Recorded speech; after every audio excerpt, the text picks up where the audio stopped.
Live చూసాం. మిగతా updates చూద్దాము. చదువు కోసం ఆ 3 గ్రామాల పిల్లలు నిత్యం సాహసం చేస్తూ ఉంటారు. ప్రాణాలను పణంగా పెట్టి తెప్పపై స్కూల్కి వెళ్తూ ఉన్నారు. ఏడాదిలో 6 నెలలు ఇదే పరిస్థితి. మిగతా 6 నెలలు బురదలో నడుచుకుంటూ బడికి వెళ్తూ ఉంటారు. దీంతో వారికి ఏ ప్రమాదం సంభవిస్తుందో అని తల్లిదండ్రులు నిత్యం ఆందోళన చెందుతూ ఉంటారు. పిల్లలకే కాదు, పింఛన్లు, రేషన్ తీసుకునేందుకు కూడా ఆ 3 గ్రామాల ప్రజలు ఇబ్బందులు పడుతున్నారు. తమను ఆదుకునే నాదుడే లేడా అంటూ ఆ గిరిజనం ఆవేదన వ్యక్తం చేస్తూ ఉన్నారు.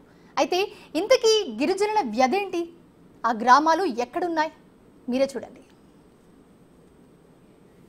ఏం పేరమ్మా నీ పేరు? సరోజిని. సరోజిని. ఏ క్లాస్ చదువుతున్నావు? నా 5. ఎక్కడి నుంచి వస్తున్నావు? మా ఊరు నుంచి. ఏ ఊరు మీది? దోనిపల్లి. దోనిపల్లి. ఎలా వచ్చావు ఇక్కడికి? బోట్లేలి. బోట్లేళ్ళు వచ్చావా? ఎన్ని సంవత్సరాల నుంచి వస్తున్నావు స్కూల్కి? ఇక్కడ 5 సంవత్సరాల నుంచి. ఎలా వస్తున్నావు స్కూల్కి 5 సంవత్సరాల నుంచి? బోట్లేళ్ళు వస్తున్నావా? ఎవరు తీసుకొస్తారు? మా నాన్నలు. మీ నాన్నలు రోజు తీసుకొస్తారా? తీసుకొచ్చి మళ్ళీ తిరిగి వెళ్ళిపోతారు వాళ్ళు. పేరు నీ పేరు? శాఖర్. శాఖర్. ఏ క్లాస్ చదువుతున్నావు? 5. 5 చదువుతున్నావా? ఏ ఊరు నుంచి వస్తున్నావు? బోరపాడవ. ఎప్పటి నుంచి వస్తున్నావు స్కూల్కి? 5 సంవత్సరాల నుంచి వస్తున్నావా? ఏ విధంగా వస్తావు రోజు? బోట్ మీద. బోట్ మీద వస్తావా? అంటే ఇప్పుడు నీటిలో వస్తారు కదా రోజు, భయం ఏదా? భయం వేస్తుందా? మరి ఎలాగా రోజు భయం వేసిన ఎందుకు వస్తున్నావు మరి స్కూల్కి? మా నాన్నలు చదువుకోమంటుంటే మంచిది అని చెప్పారు, అందువల్ల రోజు వస్తున్నావా? మీ నాన్నగారు ఏం చేస్తారు? పొలం వ్యవసాయం చేస్తారా? ఏం పేరు నీ పేరు? సిరీస. సిరీస్. ఏ క్లాస్? 4. 4. ఎలా వచ్చావు ఇప్పుడు స్కూల్కి? బోట్ మీద. బోట్ మీద రోజు ఎలాగే వస్తావా? మీ అమ్మ నాన్న ఏం చేస్తారు? వ్యవసాయం చేస్తారా? మరి నీకు భయం వేయట్లేదా రోజు ఇలాగ చిన్న బోటు మీద తెప్ప మీద రావడం రోజు ఇలాగా? భయం వేస్తుంది. భయం వేస్తుందా? చదువుకోమని ఎవరు చెప్పారు నీకు? చదువుకుంటే మంచిదేనే? మా నాన్నలు. మీ నాన్నలు చెప్పారా? మీ నాన్నలు చదువుకున్నారా? చదువుకోలేదు. ఇప్పుడు మీరు చూసింది ఏంటి అనుకుంటున్నారా? అసలు మనం ఎక్కడున్నామో తెలుసా? పిల్లలు తెప్పల్లో నుంచి దిగి వచ్చి మనతో మాట్లాడడం ఏంటి అనుకుంటున్నారా? అదే విద్యకు ఉన్నటువంటి ప్రాధాన్యత. అవును, విద్య లేని వాడిని వింత పశువు అని కూడా అన్నారు పెద్దలు. ఎస్, ఎందుకంటే చదువుకున్న ప్రాధాన్యత అలాంటిది. తాము చదువుకోకపోయినా తమ పిల్లలు చదువుకోవాలని చెప్పి ఎంతో జిజ్ఞాసతో, ఎంతో వివేకంతో ఆలోచించి గిరిజన గ్రామాల ప్రజలు ఆంధ్ర జలాశయం వద్ద ఉన్నటువంటి కాలువను దాటి మరి వాళ్ళ పిల్లలనైతే స్కూల్కి పంపిస్తున్నటువంటి పరిస్థితి ఇక్కడ ఉంది.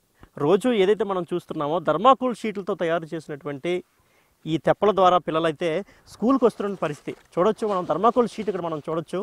ఈ థర్మాకోల్ షీట్లకి తార్పాలను కట్టి వాటి మీద పిల్లలను కూర్చోబెట్టి పైన ఉన్నటువంటి సుమారు 3 గ్రామాల ప్రజలు, ఏదైతే దొన్నేపల్లి, కొండపర్తిపాడవ, పోరాబాడవ అని 3 గ్రామాలు, సుమారు ఒక 25 వరకు ఇళ్ళు అయితే అక్కడ ఉన్నాయి. 3 గ్రామాలు గిరిజన గ్రామాలు. ఆ గ్రామాల నుంచి పిల్లలు రోజు కూడా ఏదైతే ఈ థర్మాకోల్ షీట్లు తెప్పలైతే ఉన్నాయో వీటి ద్వారా పిల్లలనైతే తమ స్కూల్కి పంపిస్తున్నటువంటి పరిస్థితి ఇక్కడ ఉంది. అయితే వీళ్ళందరూ అసలు ఎలా ఈ థర్మాకోల్ షీట్ల మీద అక్కడి నుంచి ఏదైతే మనకు అక్కడ కొండలు కనిపిస్తున్నాయో అక్కడ మనం చూడొచ్చు. కెమెరామెన్ హరీష్ మనకైతే అటువంటి అక్కడ ఉన్నటువంటి కొండలు, ఆ తాటి చెట్లు ఏవైతే ఉన్నాయో దాని వెనక సైడ్ ఈ 3 గ్రామాలు అయితే ఉన్నాయి. అది కూడా అక్కడక్కడ ఎవరో విసిరి పడేసినట్టు అయితే ఈ 3 గ్రామాలు సుమారు 25 కుటుంబాలు అయితే నివసిస్తున్నట్లు మనకు తెలుస్తూ ఉంది. ఆ కొండ అవతలకైతే తాటి చెట్లు ఏవైతే ఉన్నాయో అక్కడికి మనం ఈ బోటు ద్వారా వెళ్ళాలి రోజు. అంటే వీళ్ళు రోజు అక్కడి నుంచి ఈ ఒడ్డుకు వచ్చి ఏదైతే ఈ గ్రామం కొండపర్తి గ్రామం ఉంది, ఈ కొండపర్తి గ్రామానికి వచ్చి పిల్లలైతే ఇక్కడ స్కూల్లో చదువుకుంటున్న పరిస్థితి అయితే ఇక్కడ ఉంది. సార్, అయితే రోజు ఎలా వెళ్తున్నారు? ఈ థర్మాకోల్ షీట్ల మీద వెళ్ళడం ఎంత సేఫ్, అసలు ఎంత రిస్క్ అనేది వారిని, అంటే మనం ఇటు నుంచి వెళ్తూ బిగ్ టీవీ అయితే వెళ్ళే ప్రయత్నం చేస్తుంది. ప్రస్తుతం మనం ఆంధ్ర జలాశయం దగ్గర ఉన్న కొండ మీద నుంచి వచ్చిన వాటర్ అంతా కూడా ఆంధ్ర జలాశయంకి వెళ్తుంది. ఈ మధ్యలో ఉన్నటువంటి ఈ కాలువ దాటి అక్కడ ఉన్నటువంటి 3 గ్రామాల ప్రజలు ఈ కొండపర్తి అనే గ్రామానికి వచ్చి విద్యను అభ్యసిస్తున్నారు అక్కడ చిన్నారులందరూ కూడా. అయితే ఇంతకుముందు ఏమైనా ప్రమాదాలు జరిగాయా, వీళ్ళ బాధ ఏ విధంగా ఉంది, ఎంత రిస్క్ చేస్తున్నారు అనేది మనం కూడా వారితో వెళ్ళి ఈ యొక్క రిస్క్ అనేది తెలుసుకునే ప్రయత్నం చేద్దాం. పదండి.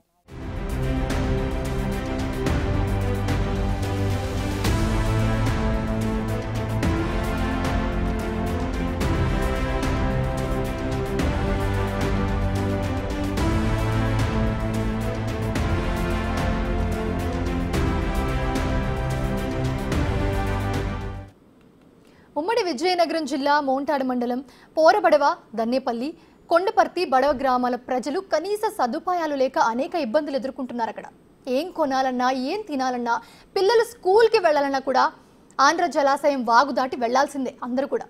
కొండపర్తి గ్రామానికి చేరుకోవాల్సిందే. అది కూడా కనీసం సేఫ్టీ లేని థర్మోకోల్ షీట్ తెప్పలపై మాత్రమే. వీరికి ఎలాంటి బోట్ సదుపాయం లేదక్కడ. ఎంతటి ఎమర్జెన్సీ అయినా ఆ థర్మోకోల్ షీట్ తెప్పపైనే వెళ్ళాలి. ఈ రిస్క్ని దాటుకుని ఆ గిరిజన గ్రామాలకు వెళ్లే ప్రయత్నం చేసింది బిగ్ టీవీ. ప్రస్తుతం మనం కొండపర్తి గ్రామం నుంచి ఏదైతే ఆ చివర కొండల దగ్గర ఉన్నటువంటి 3 గ్రామాలు ఉన్నాయో, దొన్నేపల్లి కావచ్చు, కొండపర్తి బాడ కావచ్చు, పోరాబాడ, ఆ 3 గ్రామాలకైతే ప్రస్తుతం మనం ఈ చిన్న తెప్పల్లో నుంచి వెళ్తున్నాం. ఈ తెప్పలు మనం ఇంతకుముందే చూసాం. థర్మాకోల్ షీట్లతో తయారు చేసినటువంటి తెప్పలు ఇవన్నీ కూడా ఏదైతే ఆ కొండల నుంచి నీరు వస్తుందో ఇక్కడ నుంచి కూడా ఆంధ్ర జలాశయం ఏదైతే పక్కనే ఉన్నటువంటి ఆంధ్ర జలాశయంకి మొత్తం ఈ వాటర్ అంతా కూడా వెళ్తోంది. అయితే ఈ వాటర్లో నుంచి కూడా ప్రతిరోజు పిల్లలైతే ఇదే తెప్పల మీద ప్రయాణం చేస్తూ సుమారు 25 నుంచి, అంటే స్కూల్ పిల్లలనే కాదు పెద్దవాళ్ళు కూడా ఇదే తెప్పల మీద ప్రయాణం చేస్తూ అక్కడ నుంచి ఏ చిన్న అవసరం వచ్చినా, గర్భిణీలు తీసుకురావాలన్నా, ఎవరికైనా హెల్త్ ఇష్యూస్ ఉన్న వాళ్ళని హాస్పిటల్స్ తీసుకురావాలన్నా, అదేవిధంగా చిన్నపిల్లలు స్కూల్కి వెళ్ళాలన్నా ప్రతి ఒక్కరు కూడా ఈ థర్మాకోల్ షీట్లతో తయారు చేసినటువంటి తెప్పలే గతి అనేది అయితే మనకు తెలుస్తుంది. ఇక్కడ మనం చూడొచ్చు థర్మాకోల్ షీట్స్ని దోమ తెరలు, ఇక్కడ మనం చూడొచ్చు దోమ తెరను మనం చూడొచ్చు. అంటే ఈ దోమ తెరను కట్టారు, ఇక్కడైతే తార్పాన్ని కట్టారు. అంటే వీళ్ళ యొక్క పేదరికాన్ని కూడా తెలియజేస్తుంది. అంటే పూర్తిగా అంటే మొత్తం అన్నింటికి కూడా తార్పాలను కట్టే పరిస్థితి కూడా, అంటే అంత ఆర్థిక స్తోమత కూడా వీళ్ళకైతే లేదు అనే చెప్పాలి. ఎందుకంటే దోమ తెరలు ఇంటి దగ్గర మిగిలిపోయినట్టే గతంలో గవర్నమెంట్ ఇచ్చిన దోమ తెరలు ఏవో చిదిగిపోయినవి కావచ్చు, అటువంటివి కట్టి చిన్న ప్రొటెక్షన్ కోసం వీళ్ళైతే కట్టినటువంటి పరిస్థితి అయితే ఉంది. చూడొచ్చు ఇక్కడ నుంచి మనం ఆ కొండ ఏదైతే ఆ కొండ తాటి చెట్లు ఉన్నాయో ఆ తాటి చెట్లు వెనుకున్నటువంటి గ్రామాలకైతే మనం వెళ్తున్న పరిస్థితి. బిగ్ టీవీ చాలా ఎక్స్క్లూజివ్గా అంటే కొంత డేరింగ్ చేసి, అంటే ఎందుకంటే సుమారు 25 ఏళ్ళ నుంచి కూడా ఇక్కడ ప్రజలు పడుతున్న ఇబ్బందుల్ని చూపించాలనే ఒక ఉద్దేశం. ఎంత రిస్క్ చేస్తూ వీళ్ళైతే ప్రతిరోజు నిత్యం, ఎందుకంటే ఇది ఏ ఒక్కరోజు లేదంటే సంవత్సరానికి ఒకసారో నెలకు ఒకసారో వచ్చే పరిస్థితి కాదు.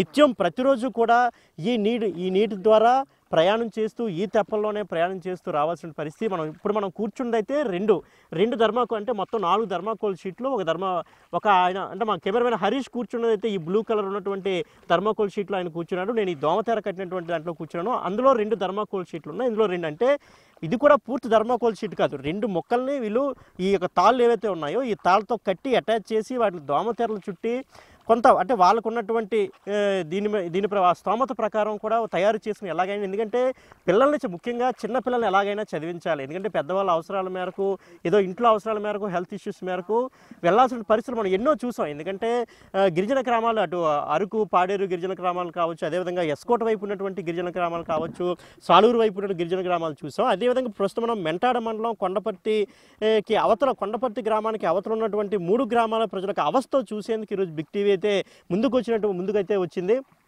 ఇక్కడ మనం చూసుకోవచ్చు ఏవైతే అట్నుంచి కాలువ మనకు కనిపిస్తుంది, ఇటు విరిగిపోయిన తాటి చెట్లు కావచ్చు, అవన్నీ మనకు కనిపిస్తూ ఉన్నాయి.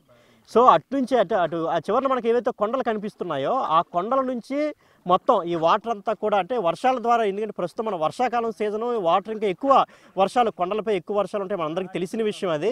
ముఖ్యంగా గిరిజన గ్రామాల్లో వర్షపాతం ఎక్కువగా నమోదవుతుంది. సో ఆ ఫ్లో అంతా ఇటు ఈ ఆంధ్ర జలాశయంకి వెళ్తుంది. మధ్యలో వీళ్ళు అక్కడి నుంచి ఇక్కడ ప్రతిరోజు కూడా సుమారు ఒక 2-3 కిలోమీటర్ల దూరం ఇదే తెప్పల మీద ప్రయాణిస్తూ ఇటు స్కూల్ పిల్లలు కావచ్చు, మిగతా ఇతరత్ర ఏ అవసరం వచ్చినా, ఏ అర్ధరాత్రి అయినా అపరాత్రి అయినా వెహికల్స్ వెళ్ళడానికైతే ఎట్టి పరిస్థితుల్లో అవకాశం లేదు. అదేవిధంగా కనీసం ఒక మంచి తెప్ప కూడా వీళ్ళ దగ్గర లేదనే మనం చెప్పాలి. ఎందుకంటే జనరల్గా మనకి సముద్రంలో చూస్తుంటాం, చిన్న చిన్న చెరువులు, నదుల్లో చూస్తుంటాం, చెక్కతో తయారు చేసినటువంటి, చెక్క మెటీరియల్ తయారు చేసినటువంటి పడవల్లో వీళ్ళు వెళ్ళి చేపల వేటకి వెళ్తున్నటువంటి పరిస్థితులు మనం చూసాం. అదేవిధంగా మనుషులు కూడా బోట్ షికార్లకు వెళ్ళేటప్పుడు కూడా చాలా మంచి బోట్లతో వెళ్తుంటారు. కానీ ఈ 3 గ్రామాల ప్రజలు సుమారు 25 కుటుంబాల వారు ప్రతిరోజు రిస్క్, అంటే పేక మీద కత్తి అనే చెప్పాలి. ఎందుకంటే చావో రేవో తెలియదు, వెళ్తే తిరిగి వస్తామనేటువంటి గ్యారంటీ కూడా లేదనే చెప్పాలి. ఎందుకంటే అటు అలా ఉంది పరిస్థితి, ఫుల్గా నీరుంది. మనకి ఏంటంటే ఇలా ఒక్కసారి మనం స్లిప్ అయ్యామంటే మళ్ళీ తిరిగి వచ్చే పరిస్థితి అయితే లేదు. ఎందుకంటే సుమారు 15-20 అడుగుల లోతు కూడా ఉన్నటువంటి పరిస్థితి అయితే ప్రస్తుతం మనం అక్కడ ఆ ఏరియాలో ప్రస్తుతం మనం ఉన్నాం. సరిగ్గా సెంటర్లో ఉన్న కాలువకి సరిగ్గా సెంటర్, ఎందుకంటే ఇక్కడ నుంచి మనం కరెక్ట్గా చూసుకోవచ్చు ఆంధ్ర జలాశయం అక్కడ మనకు కనిపిస్తుంది. ఏదైతే అక్కడ తాటి చెట్లు మన కెమెరామెన్ హరీష్ చూపిస్తున్నాడు, అక్కడ తాటి చెట్లు ఉన్నాయి కదా, అక్కడ ఆంధ్ర జలాశయం ఉంది. అంటే సరిగ్గా సెంటర్ పాయింట్లో మనం ఇప్పుడైతే ప్రస్తుతం ప్రయాణిస్తూ ఉన్నాం. ఈ ప్రయాణం ఎందుకంటే ఇక్కడ సుమారు 15-20 అడుగుల లోతు ఉండే పరిస్థితి. చిన్న పిల్లలు మనం స్టార్టింగ్లో మనం చూసాం, చిన్న పిల్లల్ని చూసాం. అటువంటి వాళ్ళు సుమారు రోజుకి 10 మంది ఇక్కడ నుంచి ఈ 3 గ్రామాల నుంచి కూడా అక్కడికి వెళ్తుంటే, పెద్దవాళ్ళు వెళ్ళినా వెళ్ళకపోయినా వాళ్ళకి ఏ అవసరాలు ఉన్నా వాటిని సరే ఈరోజు అవసరం లేదు అనుకున్నా పిల్లలైతే కంపల్సరీగా స్కూల్కి వెళ్ళాల్సిందే. ఎంత పెద్ద వరదలు వచ్చినా కానీ, ఎంత పెద్ద నీరు వచ్చినా చూసినా కానీ చదువుకోవాలనే ఒక జిజ్ఞాస వాళ్ళ తల్లిదండ్రులు నిజంగా మనం హ్యాట్స్ ఆఫ్ చెప్పాలి. పిల్లల్ని మేము చదువుకోలేదు, మా పిల్లలు మాత్రం ఖచ్చితంగా చదివించాలి, వాళ్ళకు ఒక మంచి చదువు అందించాలి. ఇటువంటి దౌర్భాగ్యకరమైనటువంటి పరిస్థితుల నుంచి బయటపడేయాలని ఒక ఆలోచన ఇక్కడ మనం చూడొచ్చు. ఇవన్నీ కూడా ఈ వేర్లు మొక్కలు ఇవన్నీ కూడా పైకి వచ్చేసాయి. అంటే ఈ యొక్క కొండ పక్కన ఉన్నటువంటి మొక్కలు ఒకసారి వాటర్తో వచ్చేసి అవన్నీ ఒక దగ్గరే ఉండిపోవడం, అదేవిధంగా ఒక వేర్లు అంటే ఒక తీగల్లాగా ఉండేటువంటి మొక్కలు ఏంటంటే ఈ తీగజాతి మొక్కలు ఏవైతే ఉన్నాయో అన్నీ కూడా ఇక్కడ తెప్పలను అడ్డేసేటువంటి పరిస్థితి మనకు కనిపిస్తుంది. ఏదైతే తీగజాతి మొక్కలు ఎక్కడెక్కడ నుంచి అంటే భూమి లోపల నుంచి అలా పైకి తన్నుకొని వస్తాయి. తీగజాతి మొక్కలు మన ఇంటి దగ్గర వేసుకున్నా కూడా మనకి ఒక దగ్గర వేస్తే మొత్తం ఇల్లంతా కూడా అల్లేస్తుంటాయి. సో ఆ విధంగా ఇక్కడ కూడా ఈ తెప్పలను కూడా వెళ్ళనీయకుండా పరిస్థితి. ఎందుకంటే ఇలాంటి వాటి దగ్గర నిజంగా చాలా డేంజర్ అని చెప్పాలి. ఎందుకంటే ఇటువంటి వాటి దగ్గర ఇటువంటి తేలిగ్గా ఉండే తెప్పలు కూడా కొంచెం స్లిప్ అయ్యే అవకాశం ఉంది, బోర్లా పడే అవకాశం కూడా ఖచ్చితంగా ఉందని మనం చెప్పుకోవాలి. అయితే ఇటువంటి పరిస్థితులను వీళ్ళు సుమారు దశాబ్దాల తరబడి, సుమారు 3 దశాబ్దాల తరబడి వీళ్ళతో అనుభవిస్తున్నారు. ఇప్పటికే 3 దశాబ్దాలంటే సుమారు 6 ప్రభుత్వాలు మారాయి. అటు కాంగ్రెస్ కావచ్చు, వైసీపీ కావచ్చు, టీడీపీ కావచ్చు, మొత్తం 6 ప్రభుత్వాలు మారినా కానీ వీరి జీవితాలు మాత్రం మారలేదని చెప్పుకోవాలి. మొత్తం ఇదంతా చూసారా మనకి మొత్తం అడ్డేసినటువంటి పరిస్థితి. వీళ్ళందరూ కూడా ప్రతిరోజు ఇలాగే వీటిలన్నింటినీ పక్కకి మళ్లించడం, మళ్ళీ ఎలాగోలా వెళ్ళడం అనేటటువంటి పరిస్థితి అయితే ఇక్కడ ఉన్నటువంటి పరిస్థితి మనం చూస్తూ ఉన్నాం. ఎందుకంటే ఆ నీటితో పాటు ఇవన్నీ కూడా కొట్టుకొచ్చేస్తున్నాయి ఒక్కోసారి. ఎందుకంటే ఇప్పుడు వర్షాకాలం కొండల మీద నుంచి అన్నీ కొట్టుకొస్తున్నాయి. ఈ తెప్పలు కూడా వెళ్ళలేనటువంటి పరిస్థితి అయితే ఇక్కడ ఉంది.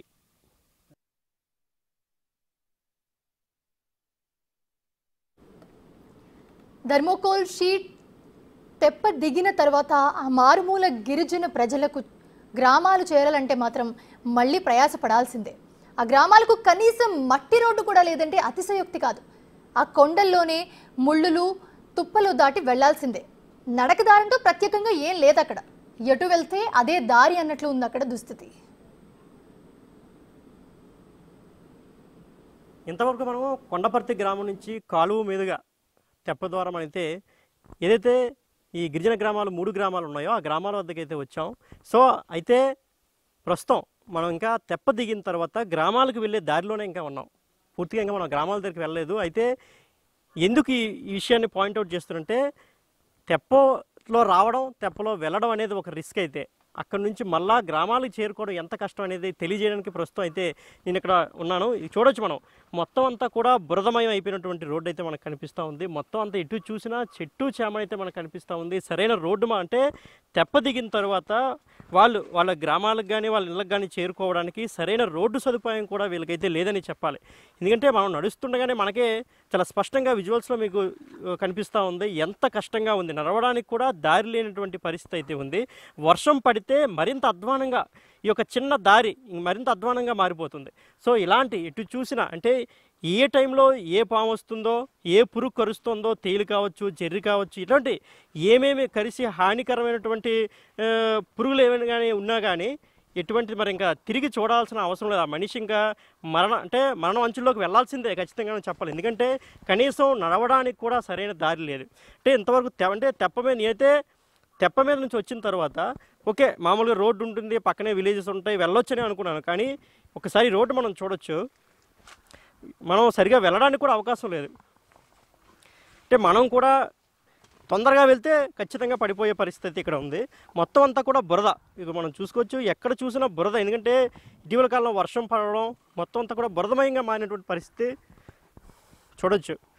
మనల్ని ఎవరైతే తెప్ప మీద తీసుకొచ్చారో వాళ్ళిద్దరు ఎలా వెళ్తున్నారో, సో మనం కూడా ఇప్పుడు ఆ దారిలో వెళ్ళాలి. వెళ్ళిన తర్వాత అక్కడి నుంచి మనమైతే గ్రామాలకు చేరుకునే పరిస్థితి అయితే ఉంది.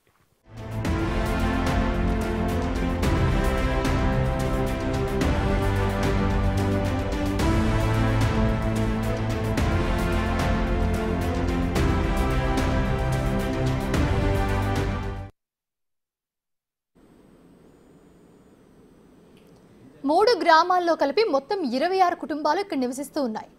ఇప్పటికీ మట్టి గోడలు, కమ్మలపాకలే దర్శనమిస్తూ ఉన్నాయి. అక్కడ వారిని టచ్ చేస్తే వారి వ్యధ వర్ణనాతీతం. కనీసం ఆరోగ్యం బాగోలేకపోయినా థర్మోకోల్ షీట్ తెప్పలే తమకు దిక్కంటూ రోధిస్తున్నారు వారంతా.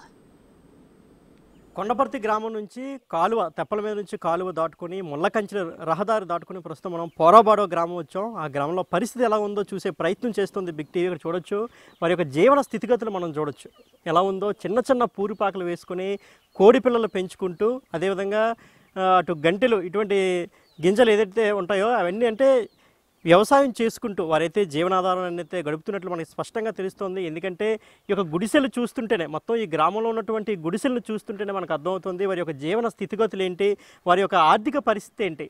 చుట్టూ పచ్చని కొండలు ఉన్నాయి, ప్రశాంతమైన వాతావరణం ఉంది, కానీ వారి యొక్క జీవన స్థితిగతులు మాత్రం ఇంతవరకు కూడా మెరుగుపడలేదని చెప్పుకోవచ్చు. ప్రభుత్వాలు ఎటువంటి చర్యలు వీరి కోసం అభివృద్ధి చర్యలు కూడా చేపట్టలేదని చెప్పుకోవచ్చు. ఎందుకంటే మనం వచ్చే దారిలో కూడా కనీసం వాళ్ళకి చిన్న రహదారి అంటే మట్టి రహదారి కూడా లేదు. మనం ఎలా వస్తే అదే దారి అన్నట్టుగా ఎప్పుడైతే మనం చూసాం. ప్రస్తుతం మనం ఊర్లో ఉన్నాం, ఊర్లో చూసుకోవచ్చు చిన్న చిన్న పూరి గుడిసెలు వేసుకుని వీళ్ళందరూ కూడా బ్రతుకుతున్నటువంటి పరిస్థితి. ఏదైతే ఇందాక మనం చిన్నపిల్లలు తెప్ప దిగి వాళ్ళు మనతో మాట్లాడినటువంటి విధానం చూసాం, వాళ్ళని చూస్తే ఎక్కడి నుంచి వచ్చారంటే ఈ యొక్క పోరాబాడువ అనే గ్రామం నుంచి వచ్చినటువంటి పిల్లలు కూడా అందులో ఉన్నారు. అంటే వీరు ఎంత ప్రయాసపడి ఇక్కడికి వస్తున్నారు, ఎంత ప్రయాసపడి వీళ్ళు చదువుకుంటున్నారు అనేది మనం చూసుకోవచ్చు. వీళ్ళ యొక్క జీవన స్థితిగతులు మనం అయితే ప్రత్యక్షంగా చూస్తున్నాం. ఇక్కడ చిన్న చిన్న గుడిసెలు వేసుకుని, అదేవిధంగా ఇక్కడ కనీసం తాగడానికి కూడా సరైన నీటి సదుపాయాలు కూడా లేని పరిస్థితి మనకి స్పష్టం. ఎందుకంటే ఏదో ఒక చిన్న వీధి లైట్ ఒకటి ఉంది అంతే, చిన్న లైట్ ఉంది అంతే తప్ప వీరికి ఇక్కడ కనీసం అంటే ఏమైనా సామాన్లు అత్యవసరం అయితే తినడానికి ఆకలిస్తే కూడా ఏదైతే మన కొండపర్తి అనే గ్రామం అక్కడ ఈ తెప్పలు దాటుకుని అక్కడికి వెళ్ళి అక్కడ నుంచి ఆంధ్ర కానీ లేదంటే మెంటాడ వెళ్ళి వీరైతే కొనుక్కొని వచ్చి తినే పరిస్థితి అయితే ఇక్కడ ఉంది తప్ప వీరికి ఊర్లో ఎటువంటి మౌలిక సదుపాయాలు కూడా లేని పరిస్థితి అయితే మనకి స్పష్టంగా కనబడుతుంది. ఇక్కడ గ్రామస్తులు వారితో మాట్లాడే ప్రయత్నం. చెప్పండి అమ్మా, ఇంత శివారు గ్రామాల్లో కొండ ఒడ్డున బ్రతుకుతున్న ఎలా ఉంది మీ జీవన విధానం? మాకేదేటి కొండ పాంతిని ఉన్నాము, మాకేది ఇచ్చినా మాకేది అందుబాటు కాదు, ఏది లేదు. అక్కడెక్కడో ఇల్లులు వచ్చిన అనేసి ఇంత ఒడ్డు వరకు నరుక్కొని ఉన్నది ఒగ్గేసి అటు వెళ్ళిపోతే మామేటి తిని బతుకుతాము. అటు నుంచి వచ్చి ఏరియాలకు వచ్చి వ్యవసాయం చేసుకుంటాం అనేసి మరి మేము వెళ్ళలేదు, అవతలకి యువతలే ఉన్నాము.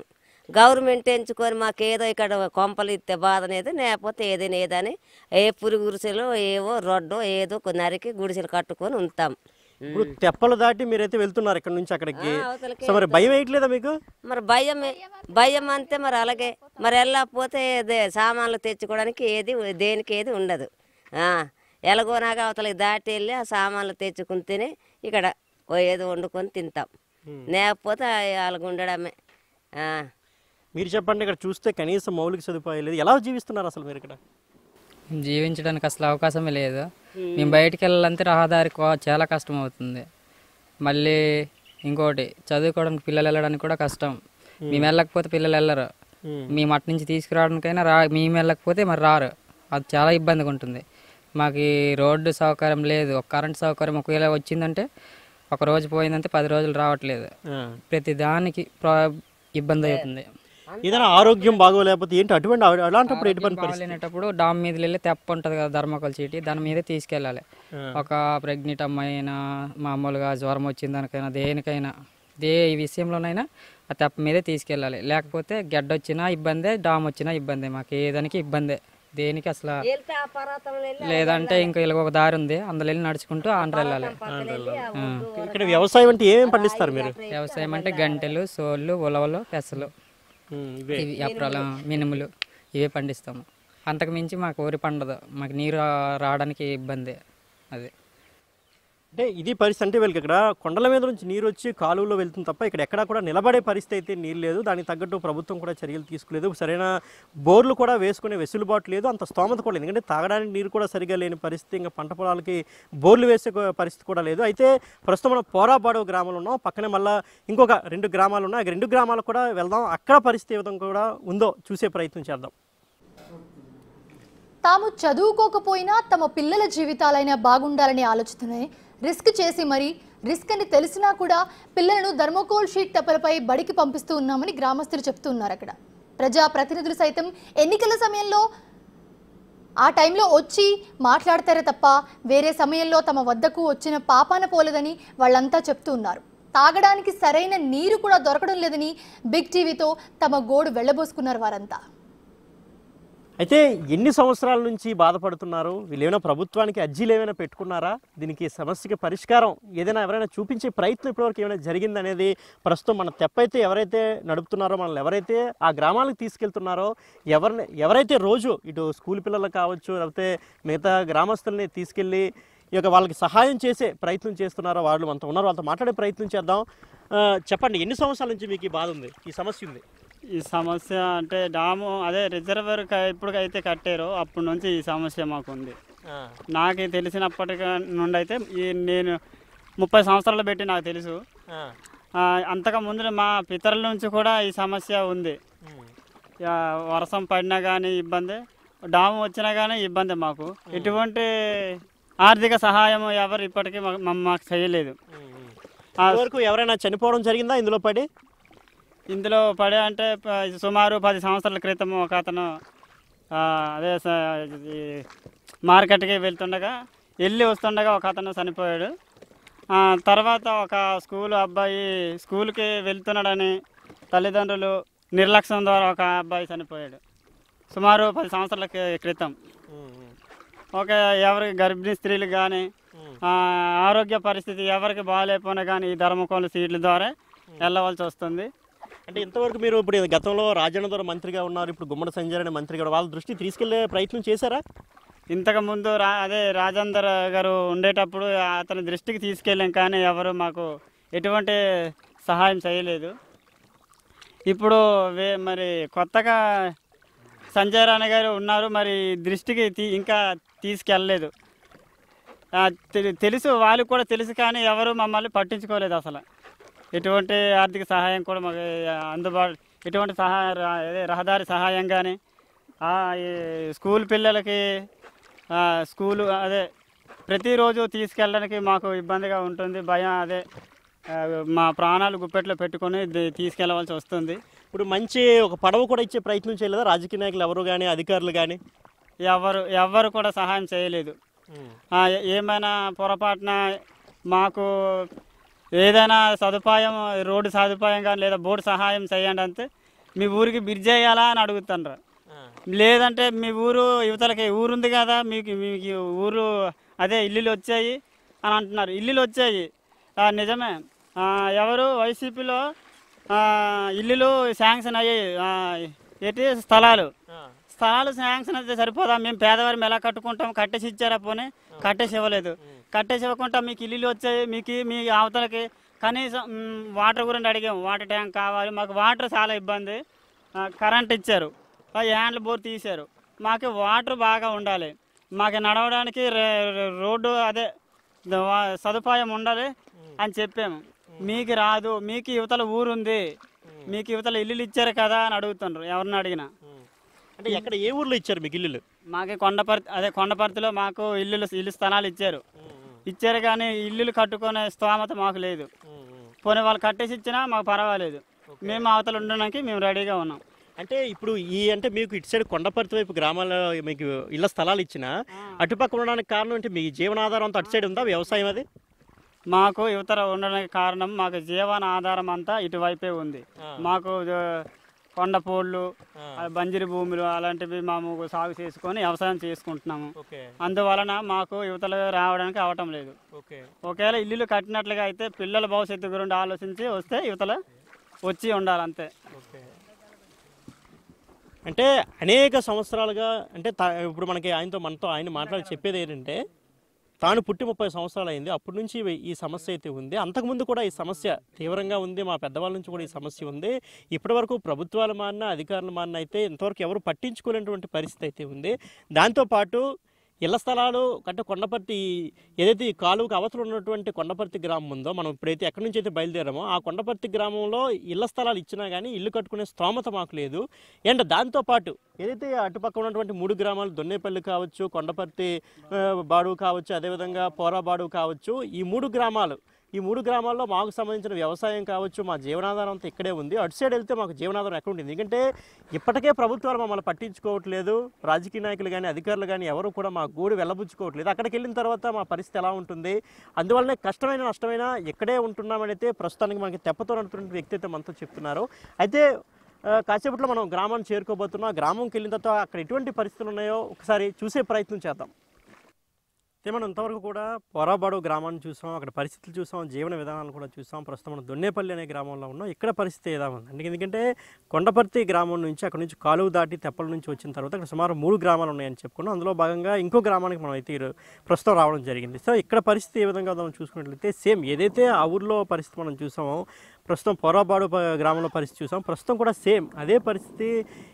కనీసం ఎటువంటి సదుపాయాలు కూడా లేనటువంటి గ్రామంలో అయితే మనం ప్రస్తుతం ఉన్నాం. ఆ ఇంటిని చూస్తే మనకు అర్థమవుతుంది వీరి యొక్క జీవన స్థితిగతులు ఏ విధంగా ఉన్నాయి, వీరి యొక్క ఆర్థిక పరిస్థితులు ఏంటి, వీరు ఏ విధంగా జీవిస్తున్నారు, ఎలాంటి దీన స్థితిలో, ఎలాంటి నిస్సహాయ స్థితిలో అయితే వీరందరూ కూడా జీవనం సాగిస్తున్నారు అనే దానికి నిదర్శనమే ఈ యొక్క వాతావరణం కావచ్చు, ఈ యొక్క ఇల్లులు కావచ్చు, వారి యొక్క జీవన విధానం కావచ్చు చాలా స్పష్టంగా తెలుస్తుంది. ఎందుకంటే ఇక్కడి నుంచి కూడా ఎంతో రిస్క్ చేస్తూ స్కూల్ పిల్లల్ని తెప్పల మీద దాటించి కొండపర్తి గ్రామానికి వెళ్ళి చదివించడం ఎందుకు చేస్తున్నారు అంటే కేవలం ఇటువంటి జీవన విధానం. ఎందుకంటే ఎంతో దీన స్థితిలో ఉండడం, ఎవరు వీరికి సహాయం చేయకపోవడం, సహాయం చేయడానికి ఎవరు ముందుకు రాకపోవడం, ఇటువంటి పరిస్థితి మళ్ళీ తమ పిల్లలకి తమ వారసులకు కూడా రాకూడదనే ఉద్దేశంతో ఇటువంటి అంటే కానీ పెద్ద వర్షం గాలి వస్తే కూడా ఎగిరిపోయేటట్టయితే ఇవన్నీ కూడా ఇక్కడ ఇల్లు ఉన్నటువంటి పరిస్థితి. ఎవరో విసిరేసినట్టు అయితే కొండ అంచున ఈ యొక్క ఇల్లులు అయితే ఉన్నాయి. వీరందరూ కూడా జీవిస్తున్నారు. ప్రస్తుతం మనతో పాటు గ్రామస్తులు కూడా ఉన్నారు. అసలు పిల్లల్ని ఇంత రిస్క్ చేసి ఎందుకు పంపిస్తున్నారు, ఎలా పంపిస్తున్నారు, అసలు భయం లేదా అనేది వారి మాటలోనే తెలుసుకునే ప్రయత్నం చేద్దాం. చెప్పండి, ఎలా ఉంటుంది ఇక్కడ బతకడం అంటే ఈ కొండ అంచున ఎటువంటి మౌలిక సదుపాయాలు కూడా సరైన సదుపాయాలు ఉంటాయి? తాగడానికి నీరే ఉంటుందా మీకు ఇక్కడ? నాకు తాగడానికి నీరు కూడా సరిగా వాటర్ కూడా లేవండి సార్. ఏటి నీరు తెచ్చుకుంటున్నాము. వేసుకప్పుడు ఒక తలకరలోనే కొద్దిగా బోరు ఒక రెడ్డి గారు తీసున్నారు. ఆ నీళ్ళు తెచ్చుకుని తాగినే అటు బురదే. వర్షాలు వచ్చేటప్పుడు మట్టుకు ఏటికి వెళ్తాం, ఏరు నీరు తెచ్చుకొని మరవ పెట్టుకొని తాగుతాం. టైం వస్తే జ్వరాలు గట్ట వచ్చినా సరే అవసరం ఉంటే మనుషులు ఉంటే తెప్ప మీద వెళ్ళి దాటిస్తారు. మాతల్లో మందులు తెచ్చుకోవడానికి కొండపరిస్థితి వెళ్ళాలి. అక్కడ ఉన్నారు ఏ నియమ వర్కర్ గారు అక్కడ ఇస్తారు. పిల్లలకైనా అట్టే దిగబెడతారు ఆ ధర్మా కంపెనీలో వెళ్ళి తెప్ప మీద వెళ్ళి. మరి మనుషులు లేకపోతే మగవాళ్ళు లేకపోతే మేము కూడా వెళ్ళాము. బయసు 2 వంతులు మంగళవారం పూట సంతకి వెళ్తే మగవాళ్ళు ఉంటే తెప్ప మీద వెళ్తాం. లేకపోతే ఇదిగో కుంభాలు మెట్టపాంతిలో వెళ్తే ఆ సంత తెచ్చిన పూట వర్షం గట్టొస్తే ఒక గుంపున వలసల పైన ఉండిపోతాం. చీకటి అయితే వర్షాకాలం అయితే, వర్షం లేకపోతే ఇంటికి వస్తాం. మరి ఇక్కడ మీకు ఎమ్మెల్యేలు కానీ ఎంపీలు కానీ సర్పంచ్ ఎవరు రారు అసలు మీ దగ్గరికి? మా ఇంటికి ఎవరో రాలేదండి. ఇప్పటికి పోరబ్బాడవా ఇప్పటికి 48 సంవత్సరాలు అయింది. వాటర్ లేదు. మా ఊరికి గ్రామానికి అసలు ఒక్కరు పట్టించుకోవడం కూడా లేదు. మా పిల్లల భవిష్యత్తు కోసం మేము కష్టపడుతున్నాం. భయపడి కర్ర కంప చేసి కూలి నాలి చేసి పిల్లలు బాగుపడాలి. తల్లిదండ్రులు ఎర్రోళ్ళు అయిపోయినా పిల్లల భవిష్యత్తుని బాగా చూసుకుందామని చదివించవలసి వస్తుంది. ఇప్పుడు ఓట్లు వేయడానికి అనడానికి వస్తారా? ఓట్ల సమయంలోనూ వస్తారండి. నాయకులు వస్తారు, చెప్తారు వైద్యులు అంటే అంటారు, రాత్రి వస్తారు. వచ్చి రండి కొండపడితే రండి అంటారు. అక్కడికి తాటరు లేకపోతే ఒక ఏదో ఆటో ఏదో తెస్తారు. తెచ్చి అలా ఓటేసి వరకు అక్కడ మాట్లాడించుకుంటారు. ఆ ఓటేసుకున్న తర్వాత అలా దుబ్బేంటి అని ఇస్తుండ్రు. వాళ్ళు ఇయ్యడము ఒక పసుపు బువ్వ పులిహార మట్టుకి కవర్లు చేసి ఇస్తారండి. అందుకున్న వాళ్ళు అందుకుంటారు. అందుకొని వాళ్ళు మా ఓటకు ఎందుకు గవర్నాలకి చెందించాలి, మా పేన ముందుంటాడు గవర్నాలకి ఇస్తాం మా ఓటు, మాకు డబ్బులతో మాకు అవసరం లేదు, మేము బతకడమే కొండల ప్రాంతంలో బతుకుతున్నాము. అది ఇచ్చింది ఒక 500, 600, 200, 300 మాకు ఉండిపోతాయి ఏంటి అనేసి మళ్ళీ వాళ్ళు ఎలాగ తీసుకెళ్లారు అలాగే కొండపర్తిలో దింపేస్తే మళ్ళీ మేము అలాగే చీకటి అయినా ఎలాగైనా మా ఇంటికి మా పిల్లల దగ్గర మేము చేరిపోతాం. ఇప్పుడు తెప్పలు దాటిన తర్వాత కూడా ఈ ఊరు రావడానికి ఎక్కడ దారి లేదు, కనీసం రోడ్డు కూడా వేయలేదు. ఇప్పుడు వచ్చి మాకు మెట్రో కూడా రావడం లేదు. ఆ తుప్పల్లో డొంకలో నుంచి రావడమే, మేము రావడమే రాత్రి అయినా కానీ ఎప్పుడని కానీ. మళ్ళీ కోట రైస్ గవర్నమెంట్గా బియ్యం ఇచ్చినప్పుడు మేము ఇప్పుడు బియ్యం మాకు ఇస్తారా, మళ్ళీ ఆ తెప్పల మీద వెళ్ళి మేము దాటి వెళ్ళి ఆ బియ్యం ఇడిపించేసి అక్కడ ఉంచేసి వచ్చేస్తాం మౌలి ఇంటికాడ అని సరే. ఆ ఎల్లోలో కూడా ఉంచితే వాళ్ళు కూడా ఒప్పుకోరు, తిడతారు ఒక చుట్టూ ఊరోళ్ళు. మళ్ళీ కూడా అంశలోనే మళ్ళీ ఏరేగా దాచుకొని మళ్ళీ మొగోళ్ళకి తీసుకెళ్ళి ఇన్నేసి బియ్యం మళ్ళీ తెచ్చుకుంటాం. ఆడవాళ్ళం అయితే మొగోళ్ళు వెళ్తే తెప్ప మీద వెళ్ళి తెస్తారు. పెద్ద మీరు చెప్పండి, ఏదైనా ఆరోగ్యం బాగోకపోతే ఏంటి మీ పరిస్థితి ఏంటి? మరి పరిస్థితి బాగాలేదంటే ఏదో అంబులెన్స్ గట్టి ఫోన్ చేసి కొండపర్తికి వెళ్ళాలి. ఇక్కడ నుంచి కొండపర్తికి వెళ్ళాల్సిందే. లేకపోతే ఇలా కుంభల్సి వెళ్ళి ఆరుకి వెళ్ళవలసిందే. మరి దారి తిని లేదు పరిస్థితి. మా పరిస్థితి అలాగే వారి జ్వరం వచ్చినా మరి ఏది వచ్చినా మరి మా కష్టకాలు అంతే. ఇప్పుడు ఈ వర్షాకాలంలో వైరల్ ఫీవర్స్ అయ్యి వచ్చే అవకాశం ఎక్కువగా ఉంటుంది, జ్వరాలు అయ్యి అంటే ఎంతో తీవ్రమైన జ్వరాలు వచ్చే అవకాశం ఉంది. అప్పుడు ఎవరు అసలు ఇక్కడ రారా డాక్టర్లు కానీ ఎవరు ఊళ్ళు రారండి, రావడం లేదు, ఏది లేదు. మా బతుకుని మా డొంక ఏరు మారి తినడం బతకడమే మా వంతు. ఇది పరిస్థితి. అయితే ప్రస్తుతం ఊర్లో ఉన్న పరిస్థితులు చూసాం, వారి జీవన స్థితిగతులు చూసాం, అదేవిధంగా వారి ఆర్థిక పరిస్థితి కూడా మనం ఎక్స్క్లూజివ్గా ప్రతిదీ కూడా వారి వద్దకే వెళ్ళి మొత్తం అంటే థర్మాకోల్ షీట్ మీద తెప్ప దాటుకొని వారి సహాయం ఈ గ్రామస్తుల సహాయంతో ఇక్కడికి వచ్చి వారి యొక్క పరిస్థితులు అయితే చూడడం జరిగింది. అయితే తిరిగి వెళ్ళిన తర్వాత అయితే ఇక్కడ నుంచి మళ్ళీ తిరిగి వెళ్దాం, తిరిగి వెళ్ళేటప్పుడు ప్రయాణం ఎలా ఉంటుంది, అదేవిధంగా అక్కడ నుంచి స్కూల్కి వెళ్దాం, ఇక పిల్లల యొక్క చదువు ఏ విధంగా ఉంది, ఎంత కష్టపడి వచ్చిన పిల్లలకి ఏ విధమైనటువంటి చదువు అందుతోంది తెలుసుకునే ఎందుకంటే కొండపర్తిలో వాళ్ళ పిల్లలందరూ స్కూల్కి వెళ్తున్నారు, అక్కడ స్కూల్కి వెళ్ళి తెలుసుకునే ప్రయత్నం చేద్దాం. థర్మోకోల్ షీట్ తెప్పలపై ప్రయాణం చేసేటప్పుడు గాలి ముఖ్య పాత్ర పోషిస్తుందనే చెప్పాలి. థర్మోకోల్ షీట్ తెప్పలు బాగా తేలికగా ఉండడంతో గాలి ఎటు వీస్తే అటే వెళ్తున్నాయి. తెప్పలను నడిపేవారు ఎంతో కష్టపడితే గానీ తెప్ప వెళ్లాల్సిన దారిలో వెళ్ళలేకపోతున్నారు. అయితే ఒడ్డుకు చేరితే బ్రతికి బట్ట కట్టినట్లే అనుకుంటున్నారు వారంతా. ప్రస్తుతం మనం ఏదైతే అంటే ఈ కొండపర్తి గ్రామానికి అదేవిధంగా మధ్య కాలువ అయితే ఉందో కాలువ అవతల ఉన్నటువంటి గ్రామాలకైతే వెళ్ళి తిరిగి వస్తున్నాం. ఏదైతే తెప్పల మీద థర్మాకోల్ షీట్ల మీద అయితే మనం అక్కడికి వెళ్ళడం జరిగిందో తిరిగి అదే థర్మాకోల్ షీట్ల మీద ఆ గ్రామాల నుంచి తిరిగి వస్తున్నాం. దొన్నేపల్లి కావచ్చు, అదేవిధంగా బాడువా, ఈ యొక్క గ్రామాల నుంచి మళ్ళీ తిరిగి మనం అయితే దొండపర్తి గ్రామానికైతే మనం వెళ్తున్నాం ప్రస్తుతానికైతే.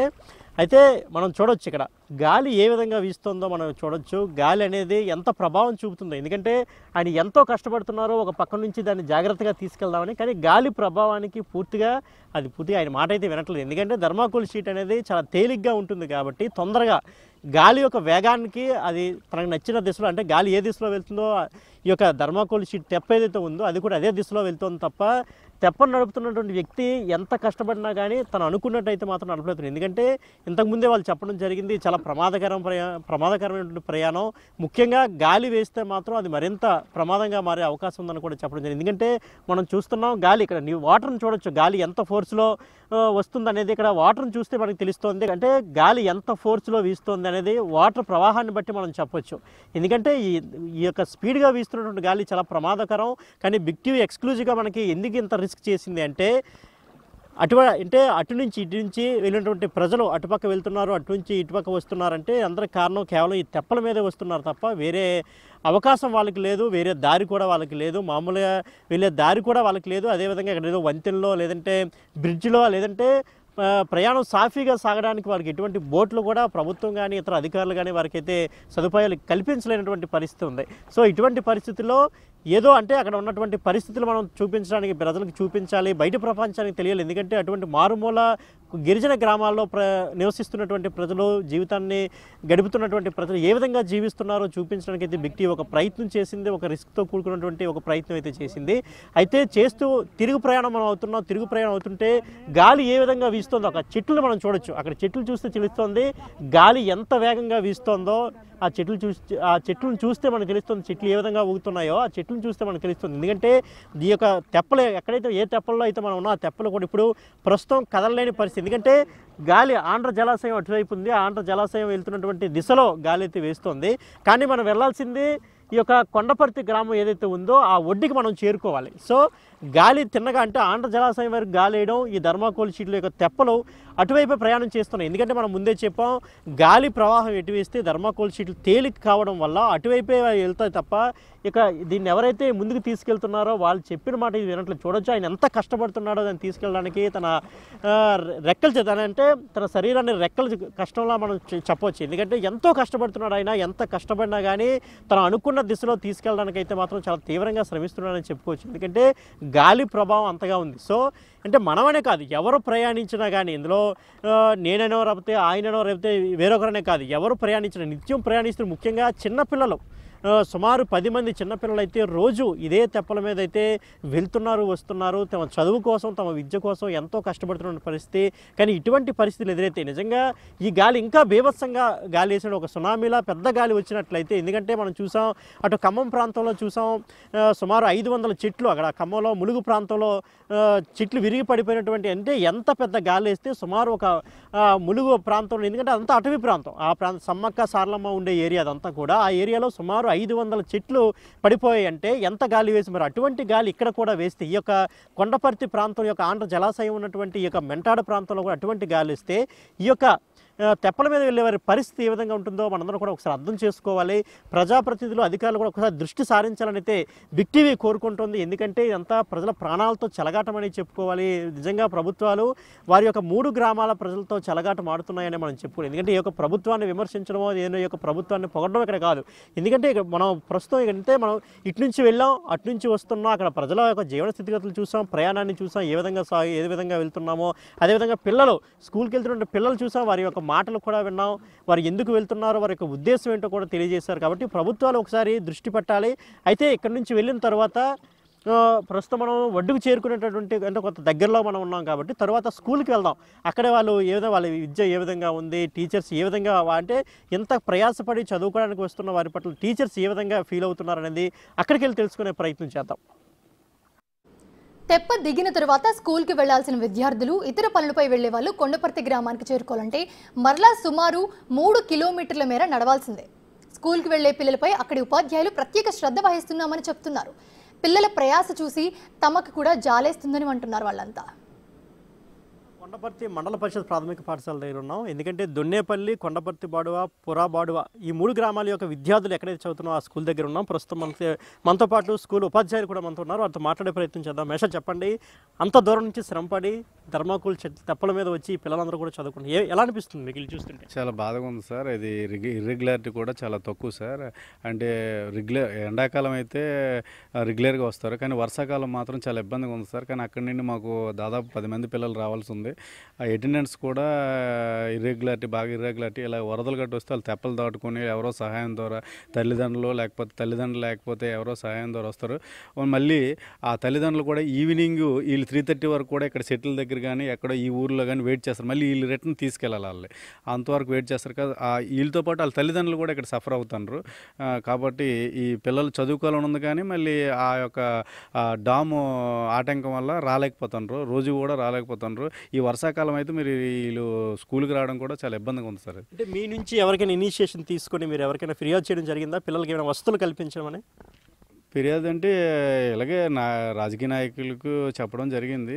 వాళ్ళు ఏదో ఏర్పాట్లు చేద్దామని చెప్పారు సార్. అదే మరి అంటే వీళ్ళంతా కష్టపడి వస్తున్నారు, వీళ్ళ మీద ప్రత్యేకమైన శ్రద్ధ ఏమైనా తీసుకుంటారా చదువుకు సంబంధించి? కంపల్సరీగా వాళ్ళు ముందు రోజు రాకపోతే ఆ తర్వాత రోజు మళ్ళీ ముందు రోజు చెప్పినా కూడా మళ్ళీ అలా చెప్పడం జరుగుతుంది సార్. మళ్ళీ ప్రత్యేకంగా